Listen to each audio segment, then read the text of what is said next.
তো আজ হচ্ছে আমার হাজব্যান্ড আমাদের কুরবানির গরুটা আনছে, যেহেতু আমরা ভাড়া বাসায় থাকি তো এই জন্য গরুটা আমার নানা বাসায় রাখা হয়েছে। তো এখানে আমরা রেডি হচ্ছিলাম আমার নানা বাড়ি যাওয়ার জন্য।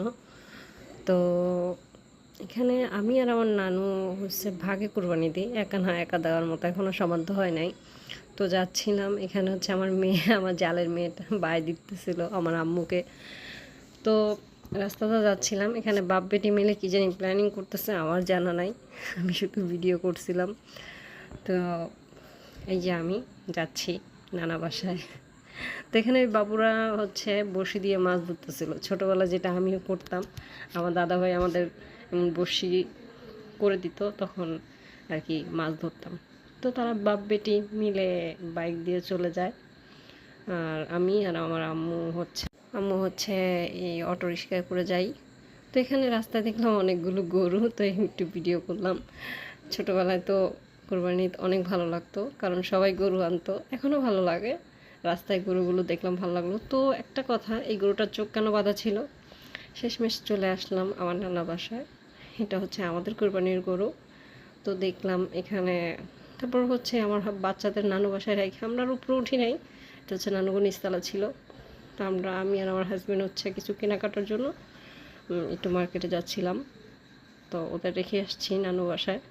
তো এখানে যাচ্ছিলাম আর গরুগুলো শ্যুট নিতেছিলাম। গরুগুলোর মধ্যে দেখতে অনেক ভালো লাগতেছিল।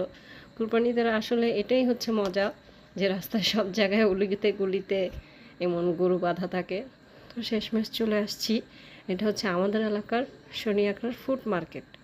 এখানে ফুটে অনেক কিছু বিক্রি করে।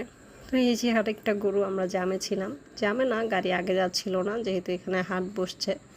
তো আমি আর আমার হাজব্যান্ড নেমে যাই।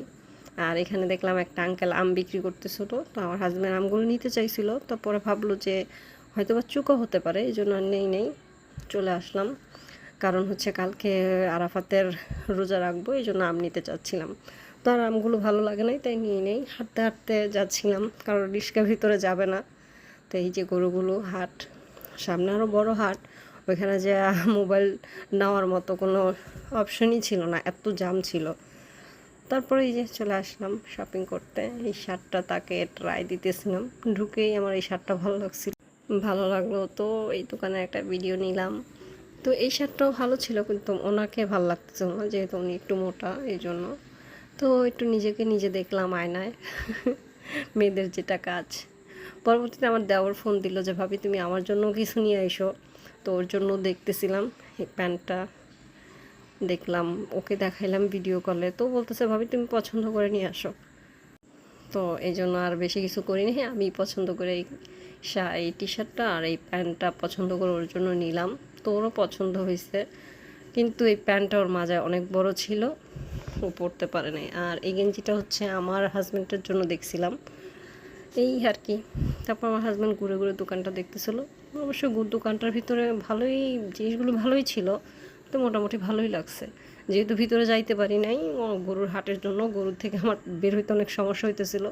তো এই যে আমাদের কেনাকাটা শেষ, রাস্তায় এই মামাটাও দেখে আম বিক্রি করতেছে, ওনার আমগুলো ভালো ছিল। তো মনে হয় ওনার থেকে নিচে হলো 4 কেজি না 5 কেজি, আমার মনে নাই সঠিক। তো নিলাম, নিয়ে দুজনে একটা রিক্সা করে বাসার দিকে রওনা হলাম। তো যেহেতু কালকে রোজা রাখবো, এই জন্য আম নেওয়া। তো এই যে আমাদের মার্কেট এখানেই শেষ। তো সবাই ভালো থাকবেন, আল্লাহ হাফেজ। আর আমার জন্য দোয়া করবেন, একটু সাপোর্ট করবেন প্লিজ।